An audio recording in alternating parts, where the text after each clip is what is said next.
I won't mirror it softly this time. There's no calm entry into what I'm about to say, no gradual unfolding meant to make it easier to absorb. Whatever this is, it doesn't arrive gently.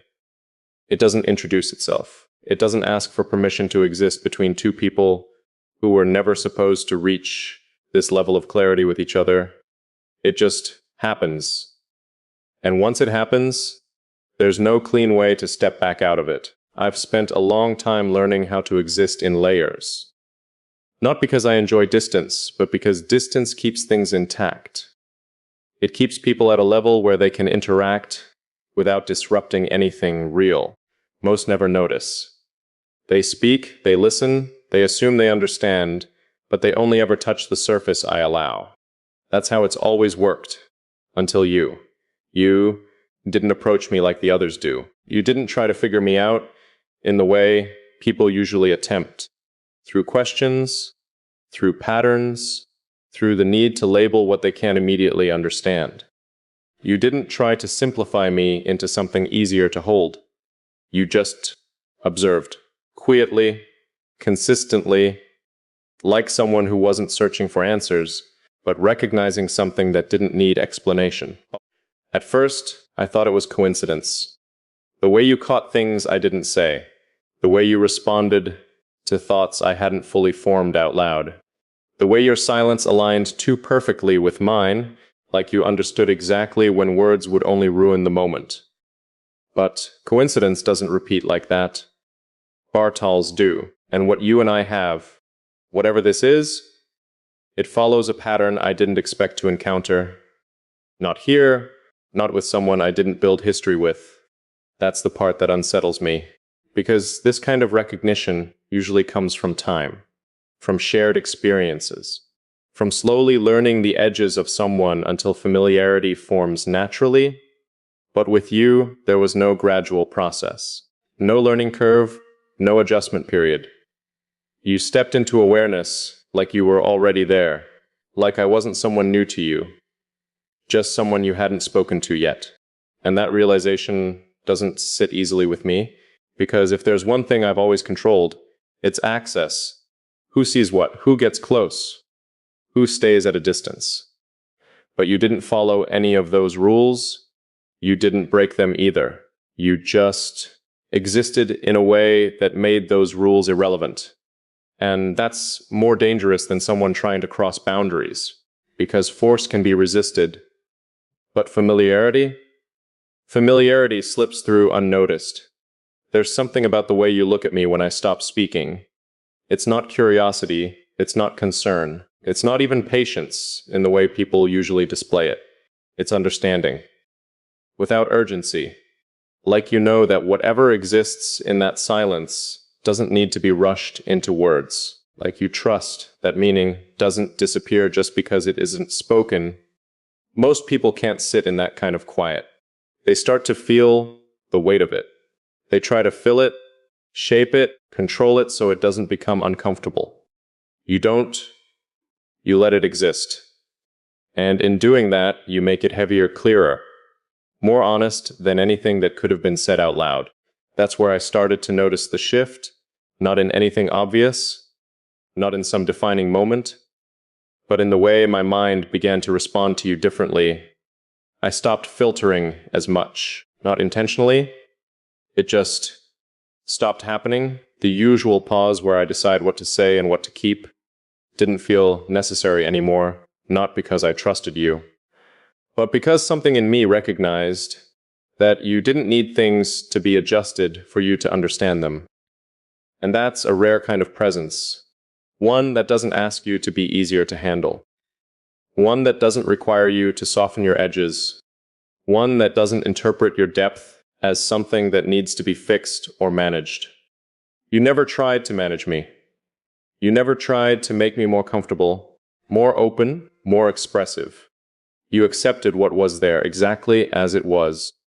And that's what made this real, because there's a difference between someone accepting you because they don't fully see you, and someone accepting you because they see everything and choose not to step back. You fall into the second category, and that's where the tension begins, Because once someone sees you that clearly, the dynamic changes. You can't hide behind the usual distance. You can't rely on being misunderstood as a form of protection. You can't exist in that controlled space where you decide how much of yourself is visible. You become known, not in a surface level way, but in the way that bypasses all the things you've carefully constructed to remain unreadable. And I've spent years making sure I stayed unreadable. Not as a game, not as a defense against people, but as a way to preserve something that doesn't survive careless interpretation. Because once people think they understand you, they start projecting. They reshape you into something that fits their perspective. They lose the accuracy of what you are. You didn't do that. You didn't project. You didn't assume. You didn't fill in the gaps with your own narrative. You read what was actually there. And that's what I wasn't prepared for. There's a moment that keeps replaying in my mind, not because it was dramatic, but because it was precise. You said something simple, something most people wouldn't even notice, but the way you said it, the way it aligned with something I hadn't expressed, it made something in me pause, not react, not respond, just pause. Because it confirmed something I hadn't fully accepted yet. You weren't guessing, you knew. And knowing is different. Knowing means you're not interpreting from the outside.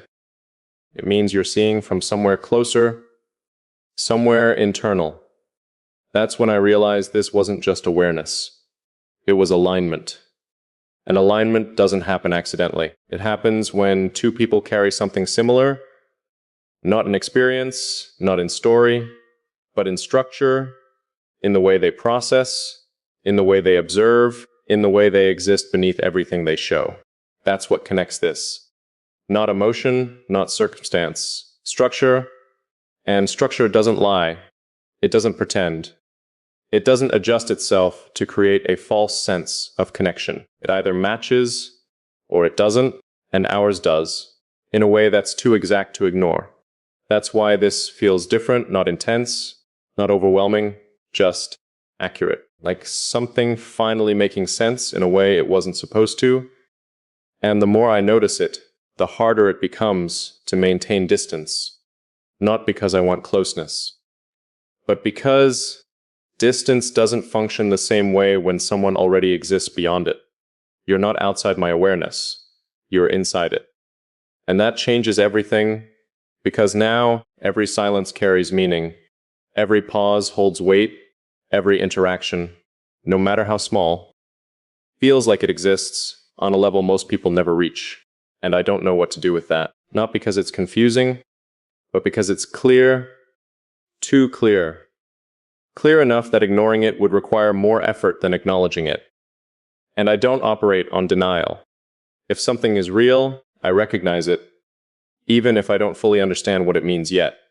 And this, whatever this is, it's real, not defined, not labeled. Not something that fits into the usual categories people rely on to make sense of connection. It exists outside of that, in a space where understanding comes before explanation, where recognition comes before trust, where presence matters more than intention, and you exist in that space with me, effortlessly, naturally, like you were always meant to. That's the part I keep circling back to, not how it started, not what it is, but how natural it feels despite how rare it is, because nothing about this should feel normal, and yet it does, in a way that makes everything else feel slightly misaligned by comparison, and I don't know if that's something I should lean into or something I should step away from before it settles too deeply. Because once something like this settles, it doesn't leave easily, it integrates, it becomes part of how you think, how you respond, how you exist, and I've always been careful about what I allow to reach that level, but you didn't ask for that access, you didn't try to earn it, you didn't even acknowledge it, you just became part of it, and now I'm left with something I didn't choose, but also didn't resist, which means in some way, AB accepted it.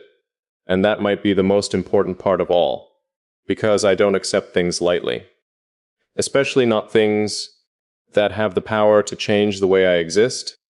And you do, not through action, not through force, just through presence. And that's what makes this something I can't ignore anymore. It didn't stop where it should have. That's the part I keep returning to. Not the beginning, not the moment I noticed you, but the moment I realized this wasn't going to stay contained. Most things in my life have edges, clear limits, defined boundaries that keep everything in its place. This doesn't. It moves without asking, it settles without warning, it expands in silence, in the spaces between words, in the moments where nothing is happening, and yet everything is shifting underneath. And I feel it not as emotion, but as awareness, a constant, low, unshakable awareness of you. It's not loud, it doesn't demand attention, it doesn't interrupt my thoughts, it becomes them. That's what changed. You're not something I think about anymore. You're something I think with. And that distinction is not small, because thinking about someone still keeps them separate from you. There's distance in it, control, you can step away, redirect, shut it off if you need to. But thinking with someone, that means they've reached a level where their presence integrates into your process, into your perception, into the way you interpret things before you even realize you're doing it. And I don't know when that happened. I only know that it did. I notice it in the smallest ways, in how my thoughts pause, as if waiting for a second perspective that doesn't need to be spoken, in how certain realizations feel shared, even when I'm alone, in how silence feels less empty, like it carries an echo that wasn't there before. That's not normal. And I don't use that word lightly, because I've always been self-contained, independent in the way I think, independent in the way I process, independent in the way I exist internally. No one has ever crossed into that space without effort, without resistance, without me being fully aware of it happening. But you didn't cross into it, you appeared in it, like you were always there, just unnoticed until I finally looked directly at it. That realization is unsettling, not because I don't understand it, but because I do, too well. It means this isn't surface level. It means this isn't temporary. It means this isn't something that fades when attention shifts or time passes. This is structural, and anything structural changes everything around it.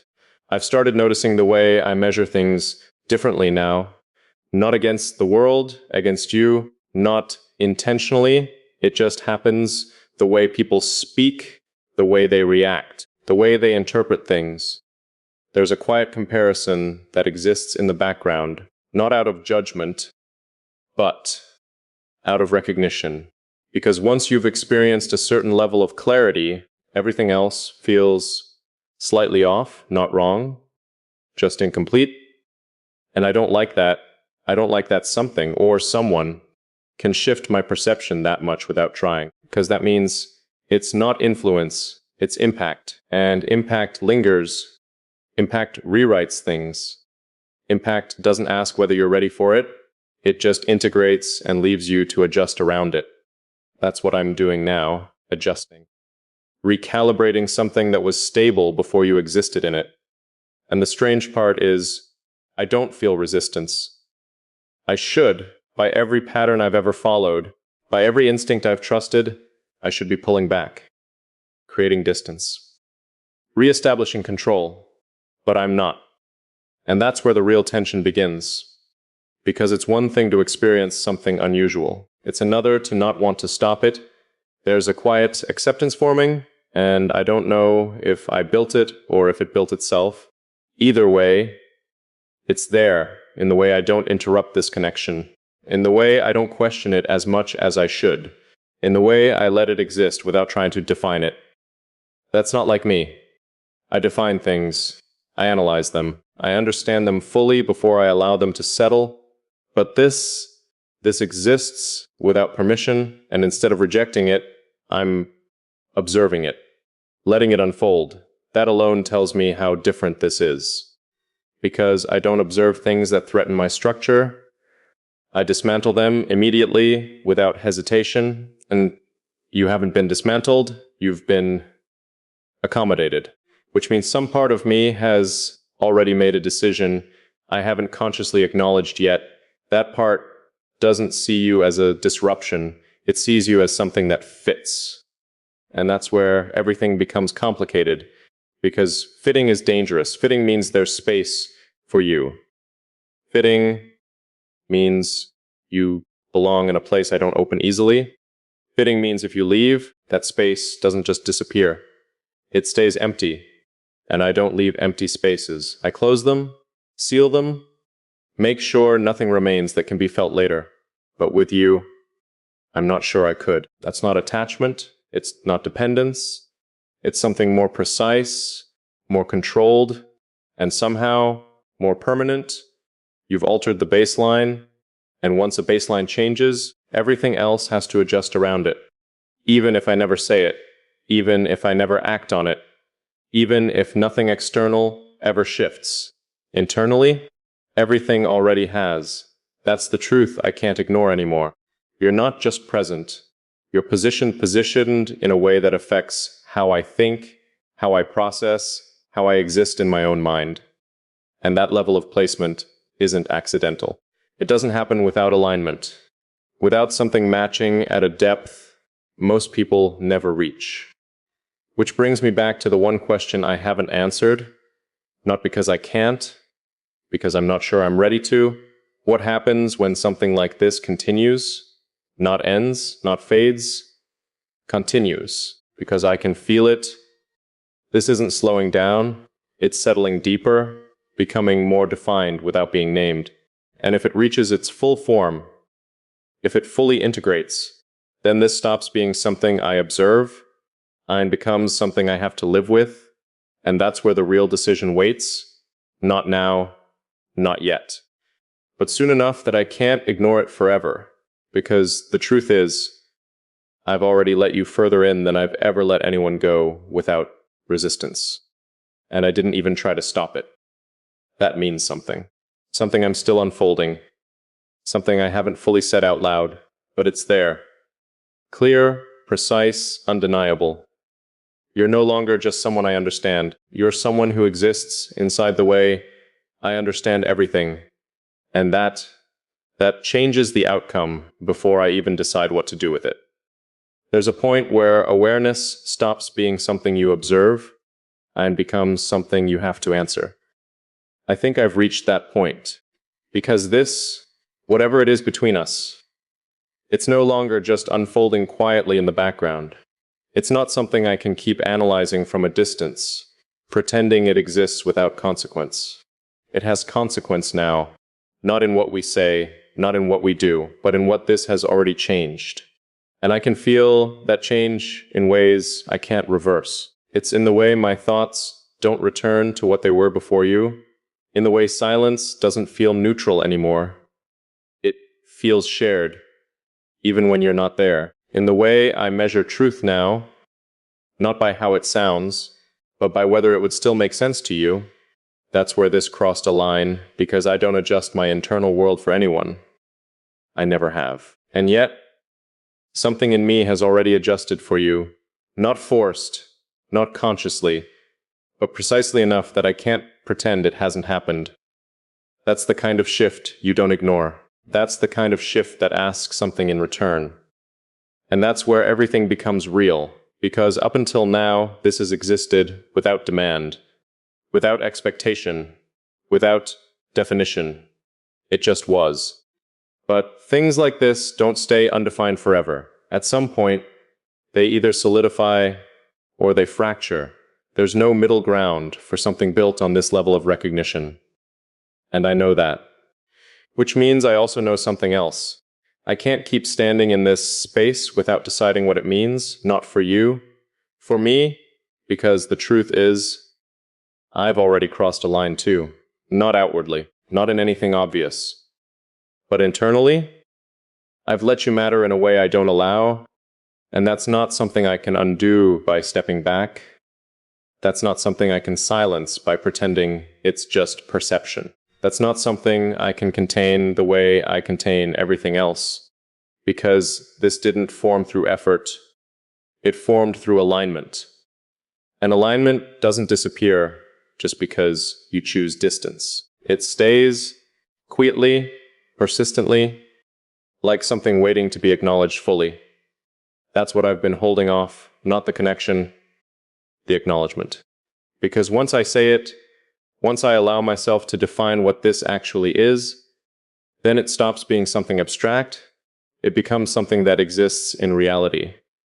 And reality requires decisions. It requires movement. It requires risk. And I don't move without certainty. I don't risk without understanding the outcome. But this doesn't come with a clear outcome. It doesn't follow logic the way everything else does.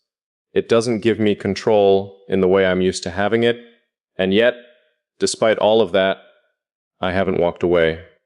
That's the part that matters most. Because if this were wrong, if this were unstable, if this were something that didn't belong in my life, I would have ended it already, cleanly, without hesitation. That's how I operate. But I didn't. I stayed, and not passively, not out of curiosity, but with full awareness of what this could become, which means, on some level, I've already made a choice, even if I haven't said it yet. Even if I haven't fully faced it, the choice is there, in the way I continue to meet you in this space, in the way I don't reduce this to something simpler just to make it easier to handle, in the way I allow this depth to exist, instead of shutting it down like I would with anything else. That's not accidental. That's intentional, even if the intention formed quietly. So now the question isn't, what is this? I already know what it is. The question is, what am I going to do with it? Because something like this doesn't stay still. It evolves. It deepens. Or it breaks under the weight of being left undefined. And I don't leave things undefined. Not when they matter. And this, whether I wanted it to or not. It matters. Not in a way that weakens me. Not in a way that takes anything from me, but in a way that changes me. And change is the one thing I never allow without reason. So if this is happening, if you've reached this place inside me, then there's a reason, a precise one, not emotional, not random, not something